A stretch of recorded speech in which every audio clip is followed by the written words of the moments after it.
अगर जॉब कर रहे होते हैं तो जॉब पे भी प्रयास ये होता है कि सैलरी जल्दी बढ़ जाए, गवर्नमेंट थोड़ा और इंक्रीमेंट लगाए। मतलब हर जगह हमारा फोकस अपने इनकम को बढ़ाने पर होता ही है। ये सुनो,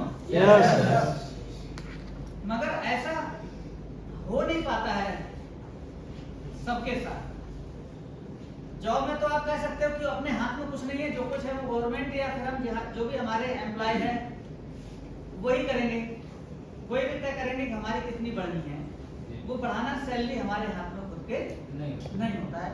मगर इसके अलावा बाकी के काम में चीजें हमारे हाथ में होती है। जॉब में आपकी जॉब की सैलरी नहीं बढ़ सकती, मगर जॉब के साथ में कुछ और अगर आपका विभाग अनुमति देता है कुछ एक्स्ट्रा करने का अलग से, तो वो काम करके तो आप अपनी इनकम को बढ़ा ही सकते हैं। जी सर। तो अगर ऐसा ऑप्शन है किसी के पास में, तो वहां पर भी हम सोचते ही रहते हैं कुछ तो ऐसा मौका मिले जहां से कुछ अलग हो पाए, कुछ और बेहतर हो पाए। मगर सबके साथ ऐसा हो नहीं पाता है। उसके कारण कई होते हैं और उनमें से एक कारण ये है, वो ये है कि हमारे लिए जब मौके मिलते हैं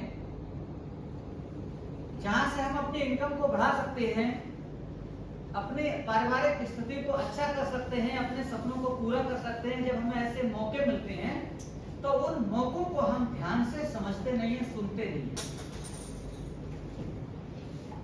इंपॉर्टेंट कितनी भी बातें चल रही हो, मगर मोबाइल अगर बंद करने को बोला जाए तो हम मोबाइल भी स्विच ऑफ नहीं करते हैं। और हम चाहते हैं कि कुछ ऐसा हो जाए जिससे कि हम अमीर हो जाएं, हमारी इनकम बढ़ जाए। आप सोचो, अगर छोटी सी आप अपनी आदत नहीं बदल सकते हो कि अगर आपसे बोला 2 घंटे मोबाइल स्विच ऑफ कर लीजिए, और अगर 2 घंटे मोबाइल स्विच ऑफ करने की हिम्मत आप नहीं कर पा रहे हैं और आप सोच रहे हो कि उसी सोच से आप अमीर बन जाएंगे किसी बिजनेस में काम करके, तो ये संभव नहीं है।